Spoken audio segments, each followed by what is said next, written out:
Maverick News. The world is watching.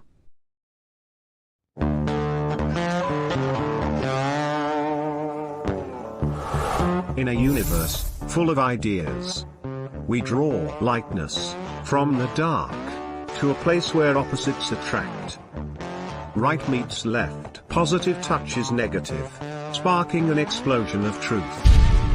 Because politics makes strange bedfellows.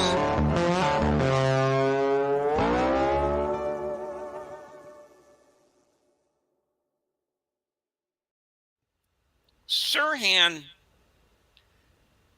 see, if you take a look at that trial. You know, I just did, actually. Oh, okay. I was doing a series on this 55th anniversary, and I hadn't actually gone through the documents. I reviewed them when they first came out in the late 80s. And then I didn't look at them again for several years, maybe one or two, but I mean, I did a deep dive, Jim. I went through all of the trial transcripts and the press clippings and Sirhan's testimony and everything that I could possibly find, witnessed testimony. Once again, thanks to the Mary Farrell Foundation for such a great collection, making those documents available online and searchable. Really made my work easier because there are thousands and thousands and thousands of pages. It's like going through the JFK documents. But anyway, it was fascinating to go back and review it again after all these years. And I honestly found some things in there that made me change my mind. I had been a believer in a second gun conspiracy theory for 25 years. And I've actually changed my mind after a review and come to believe that Sirhan was the only one and acted alone. Are you serious? I am. Even after what I just said? Yes. Yes. All right, Lori. Well, I guess we should stop the show right now. No, I want you to present your case for the defense. I didn't mean to cut you off, and we'll debate the finer points as we go along, but I wanted to give you the opening statement, the opening argument. Oh, okay. Well, thank you. You're being a lot more fair than the judge at the trial. Okay. See, Sirhan did not want to admit that he had been duped, that he had been mind controlled, that he was out of control that night. He didn't want to admit this. Okay. Because in his culture, it's not good to look crazy. You know, he didn't want to look, it's a sign of weakness in Palestinian culture to be crazy. There's a stigma attached to it. So he actually blurted out on the stand that he had been planning this for 20 years. He did. He said, quote, "I killed Robert Kennedy with 20 years of malice aforethought." So in other words, when he was 4 years old, he was thinking of killing Robert Kennedy, which is, of course, ridiculous. And it's a hilarious thing. Well, it's not really hilarious, but there was something that struck me as funny about it that day in court when he had this outburst. I mean, he was out of control. The judge was literally threatening to strap him to his chair if he didn't calm down. And he threw himself at the mercy of the court. And his lawyers were just standing there dumbfounded that their client is confessing and saying, "I don't want a defense. I want to fire my defense team. I did it. I'm guilty as hell.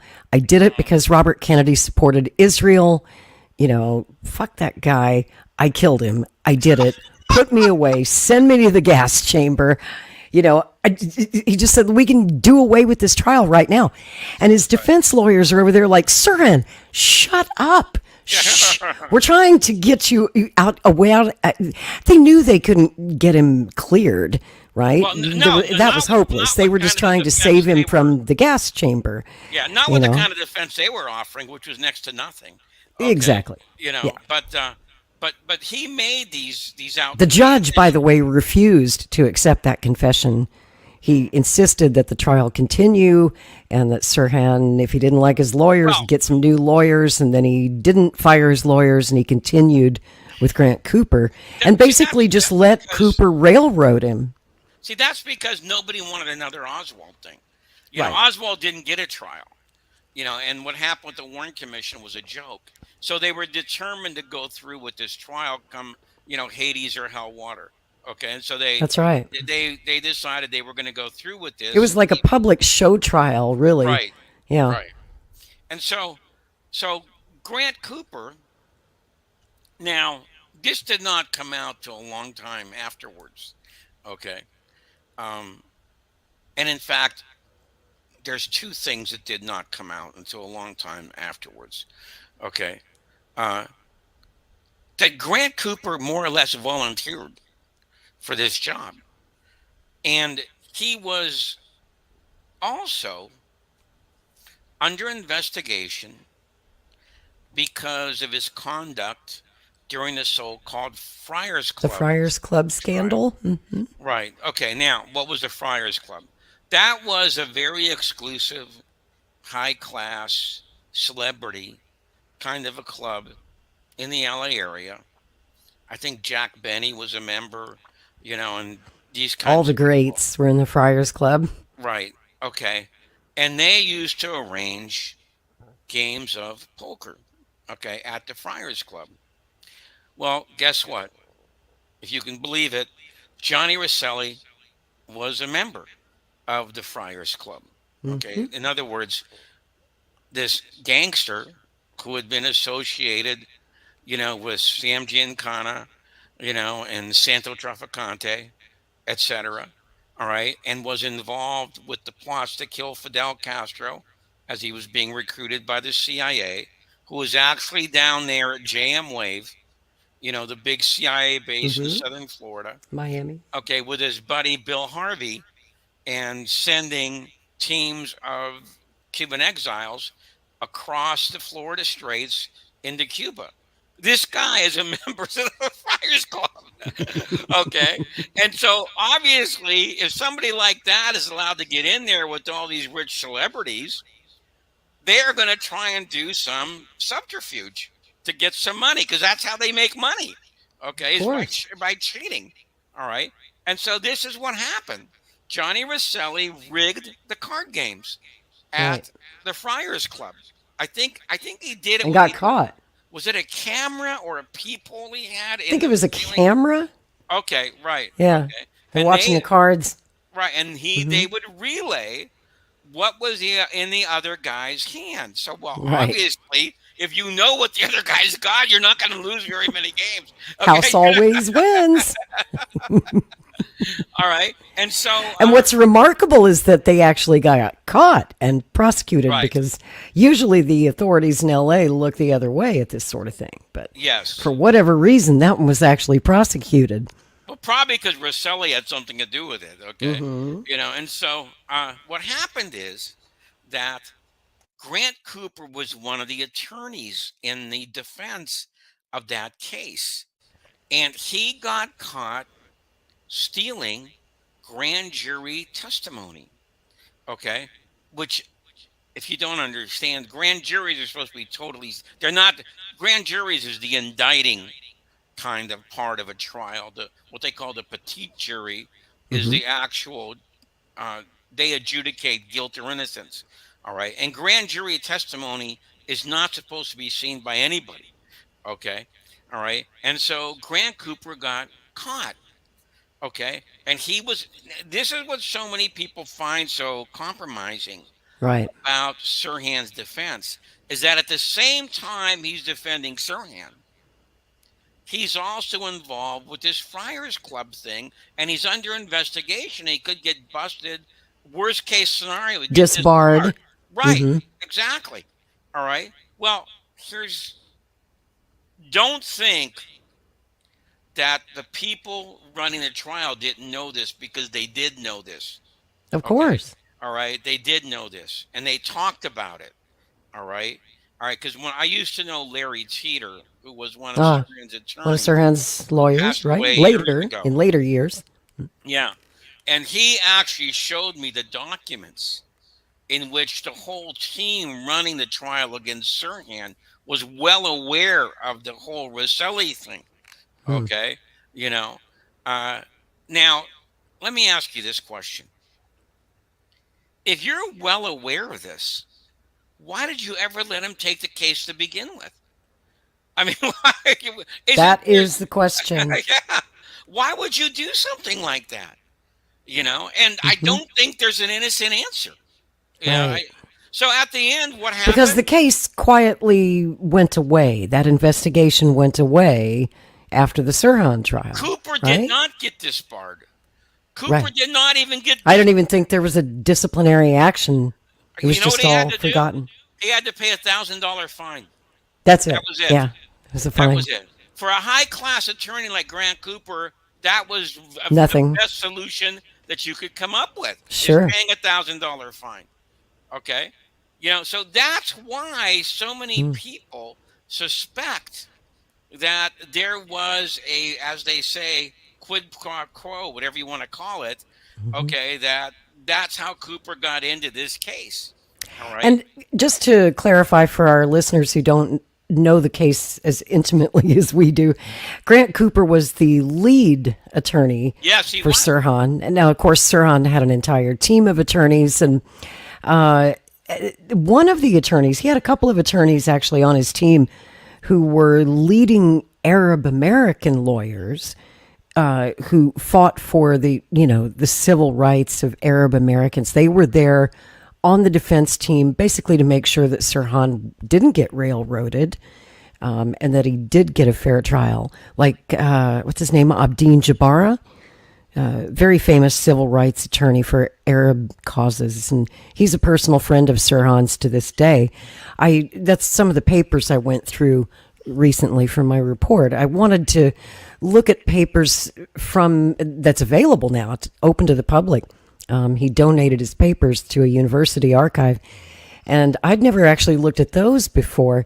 And it showed me what I didn't realize is that there was actually a tremendous effort made, especially by the Arab members of his defense team, to try and get him the best defense possible, and to make sure that he was not, treated unfairly by Grant Cooper. But, admittedly, even his friend, his defense lawyer, said to this day he doesn't believe, and that Sirhan didn't believe, that there was any kind of conspiracy. He says that Sirhan told him many times that there was no conspiracy. He acted alone. He had no known conspirators. Well, Lori, where did the girl in the polka dot dress come from then? I have no idea. Well, I mean, That that's she's an pretty. anomaly that we can't quite Well, I don't explain. think she was an anomaly. Okay, well, okay, let's explain the Well, girl. there are a few, right? There are at Oh, least wait. We're three talking different about. girls in polka Well, dot yeah, but dresses that only night. one had the pattern of dress that was standing next to Sirhan. Okay, all right. Who's the girl in the polka dot dress? Sandy Serrano, who was a very important witness, who incredibly did not testify at Sirhan's trial, was a Kennedy worker, okay, who was standing outside the ambassador on the night of the assassination. She had stepped outside to get some fresh air. She said that, and by the way, the reason this would not go away is because Sandra Van Oker interviewed her that Right. night on Yep. NBC on a national hookup. Hmm. Okay, so everybody saw her say this. Okay, she said that a girl in a polka dot dress, white with dark blue or black polka dots, went up the stairs that she was standing at with one tall guy and one shorter guy. Okay, and she saw them go up these stairs. All right. Now, this girl who was very striking looking, okay, she was supposed to be pretty, okay, shapely, curvy, etc. Okay, and And that's the kind of dress you wear to get attention. When you you're wear a you're you're brightly you're colored you're, polka you're, dot dress, you're stealing all my punchlines, Lori. it's like, notice me, everybody. Okay. First of all, that's what was so striking about her. The combination of her look Hmm. plus this dress. Okay. You know, and so 17 witnesses, and believe me, I know this because I went through the LIPD files. 17 witnesses saw her with Sirhan that night. Okay. And if you can believe it, well, do we have enough time to go into that whole thing about SUS and Hernandez and Sure. Pena? Okay, okay. Well, I'll tell you what, before we get to that, let me play a clip, short clip here. I wanted to talk about Sirhan a little bit because he's so fascinating and he's kind of the center of the story since this is the anniversary of his trial. But as most people know, he was denied parole 17 times Right. over the Which years is until unprecedented. Which is yeah. unprecedented for that charge. Yeah. And then in 2021, the California Parole Board actually did recommend him for parole. And ultimately, his parole was denied by Governor Gavin Newsom. But I just want to walk you through how many times this guy's been up for parole through the years and how his story has changed over the years. Take a look at this. My thanks to all of you, and now it's on to Chicago, and let's win there.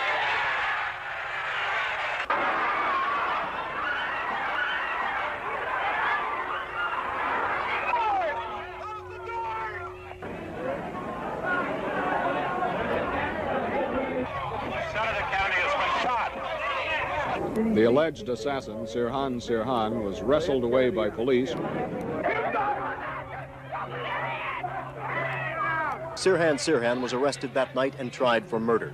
He got the death penalty, but California's death penalty was ruled unconstitutional in 1972. The sentence was changed to life in prison. I don't even know that the man is dead myself, so if there is any conspiracy, I'm completely unaware of it. In 1975, the parole board ruled that Sirhan should be free in 1984. Larry Trapp is arguing against Sirhan's release. We cannot permit political assassination to become a way of life in this society. We've seen what it's done in other countries. Sirhan Sirhan was again asking to be released from his life sentence for shooting Robert Kennedy in 1968. He was to be freed in September 1984, but that date has been rescinded. Sirhan said he considered the death just another homicide and that the board was not considering his case fairly, but asking him to renounce his political views. If we go on this case as a straight homicide without consideration of the identity of the victim, then I feel that I eminently qualify to be paroled, But the panel once again decided against Sirhan, saying only that he is not suitable for parole. Sirhan's request for parole was rejected for a 10th time. The California Parole Board said Sirhan is still a danger to society. For his part, Sirhan said he now believes he did not kill Kennedy in 1968. LA Deputy District Attorney Thomas Trapp called Sirhan's denial preposterous, mind-boggling, and insulting to the American people. Obviously I was there. But I don't remember the exact moment. I don't remember pulling my gun out of my body or whatever it was located, and I don't remember aiming it at any human being. Now, there are growing calls for a new investigation. Kennedy's son, Robert Kennedy Jr., telling the Washington Post he met the man convicted of the crime, Sirhan Sirhan, in prison, and left disturbed that the wrong person might have been convicted in the killing of my father. Sirhan Sirhan was stabbed this afternoon at Donovan Prison in the South Bay. Sirhan Sirhan was taken to a San Diego hospital to be treated for the stabbing injuries inflicted by another inmate. The 75-year-old man has been in custody for more than 50 years since Kennedy's assassination back in 1968. Today, in a stunning decision, the parole board recommended the gunman be released from prison, something few had predicted. There will be a 90-day review before the decision lands on the governor's desk, when RFK's killer could become a free man. Something that's interesting I should point out, Sirhan's story did change a lot. At his trial, he said, I did it, 20 years of malice aforethought, not even denying it. I confess. On the night of the shooting, Carl Uker, I believe, was the witness who said that he asked Sirhan why he did it. Sirhan said, I can explain. I did it for my country.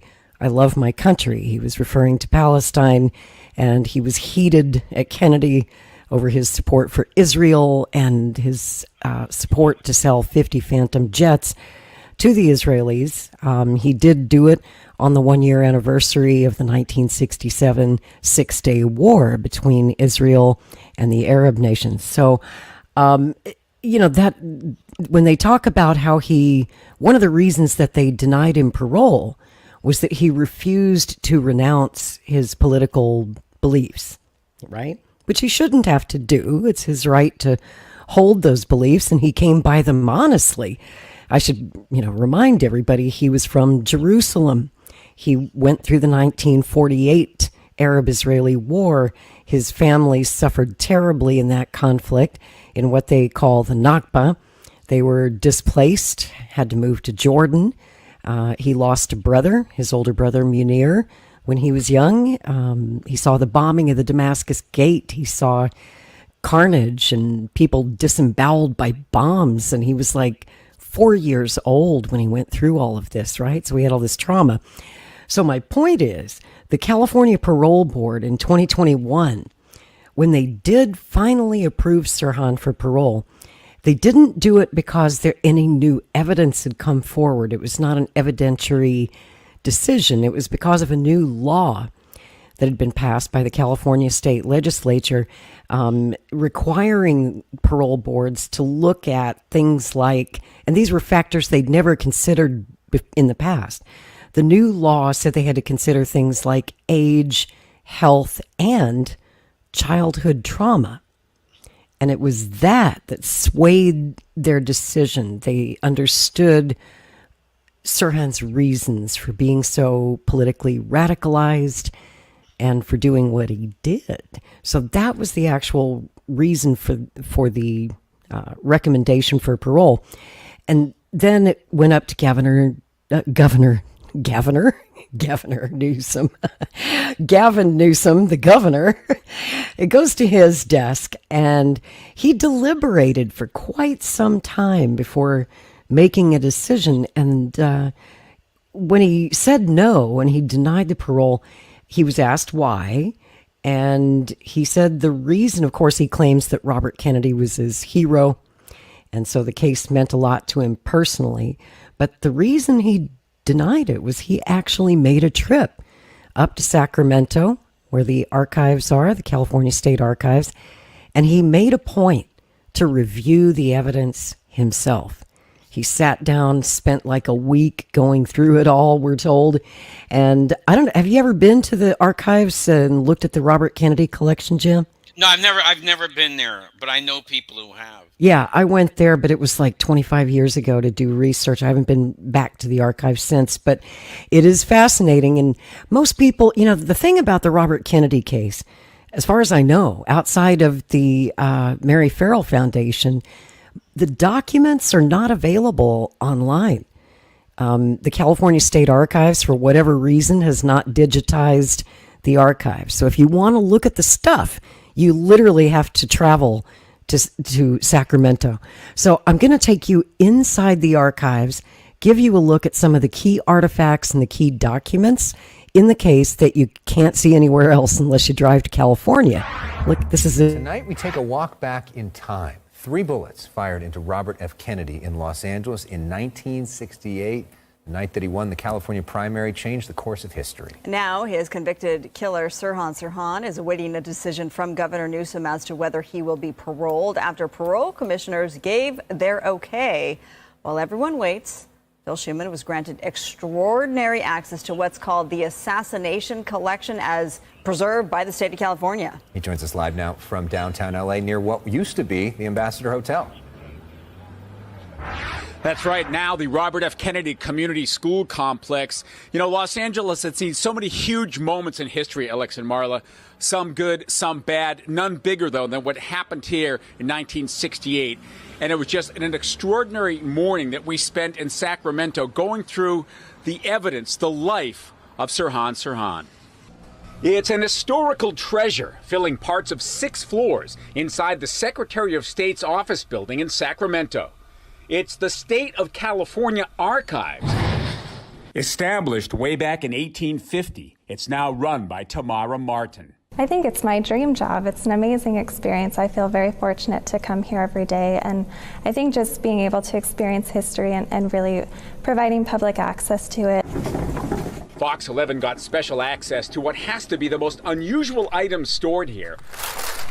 Donated by the LAPD in 1987, it's what's called the Robert F. Kennedy Assassination Investigation Collection. So this is Sirhan's gun, as it's called, or was presented into evidence. Inside a plain cardboard box on padding, the actual 8-shot Ivor Johnson 55A cadet revolver Sirhan Sirhan used to kill Robert F. Kennedy. We could look, but not touch. It looks so tiny. It's very small. Assistant Archivist Beth Benham showed us the items.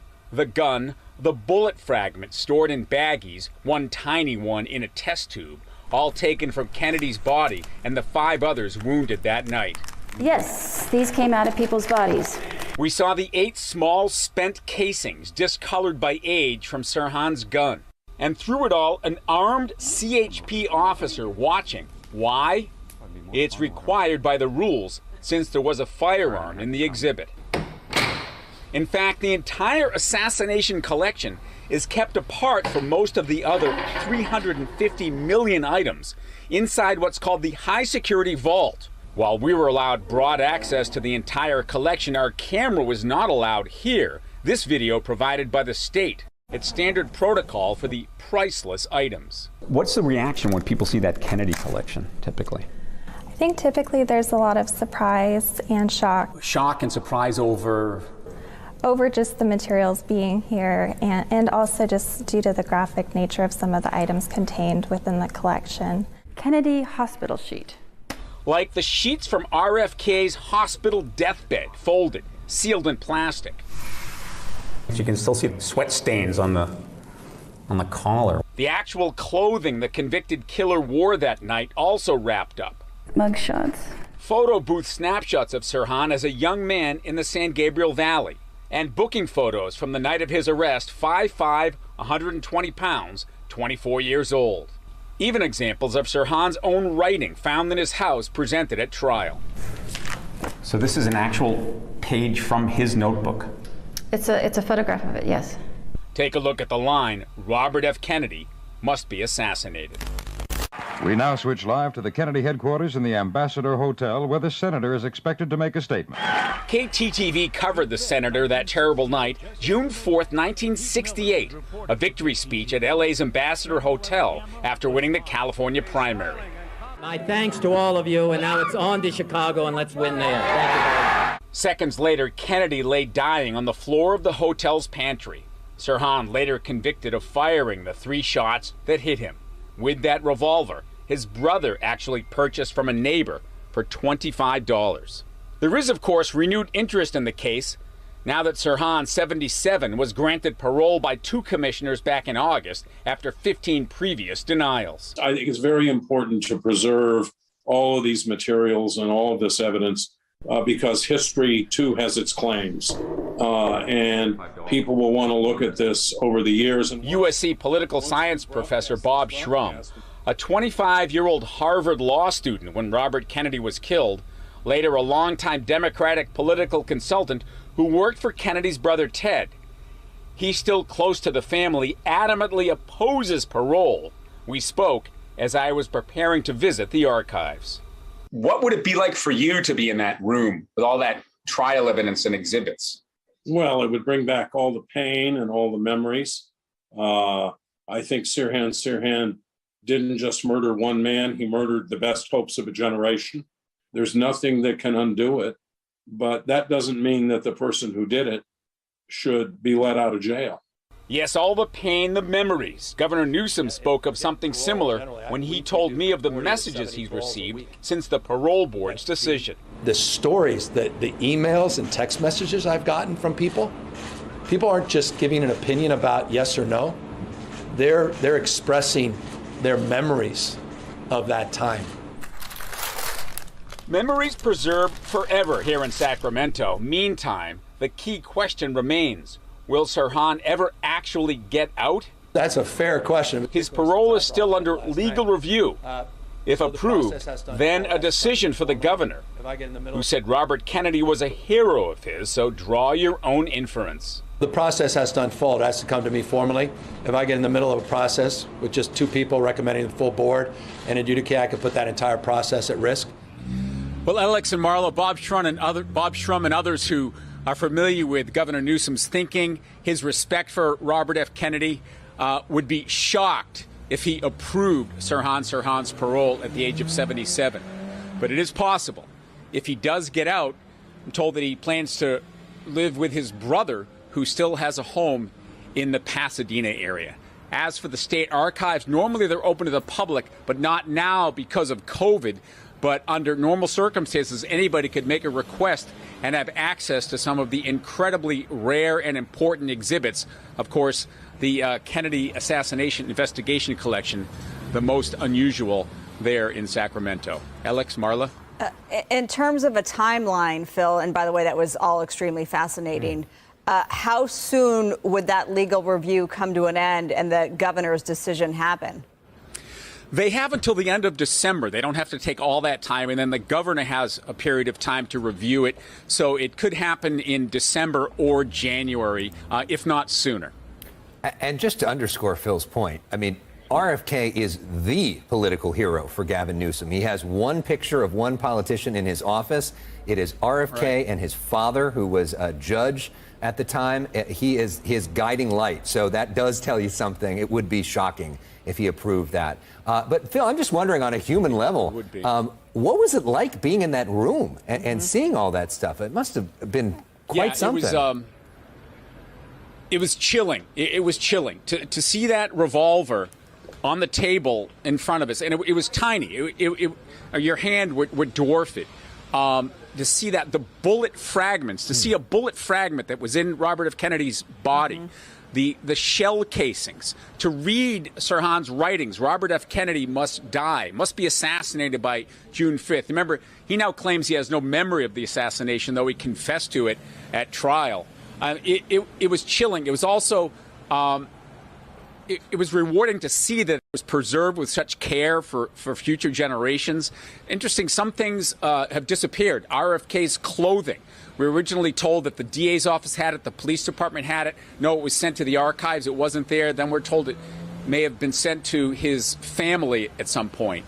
We weren't allowed to see, for example, the autopsy photos, not that we would be able to show them to you anyway. We weren't allowed to see the results of blood tests, grand jury questionnaires because of personal information. But all in all, we did have extraordinary access, and we appreciate the folks from the state archives working with us on that. What a report. Yeah. Phil Schuman, thank you. We'll be right back.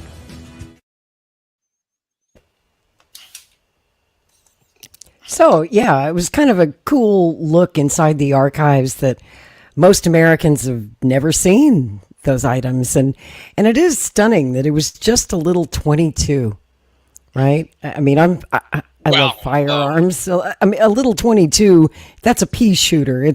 That's why the other 5 victims thankfully survived without much damage. You would have to get very close to someone, as the autopsy confirms, that the fatal shot to actually kill them, you would have to be within a few inches distance.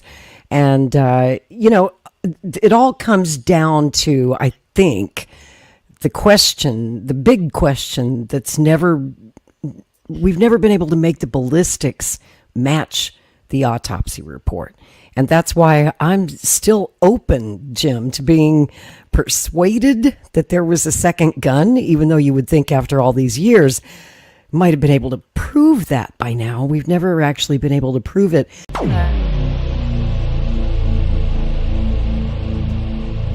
This has been a Maverick Multimedia production.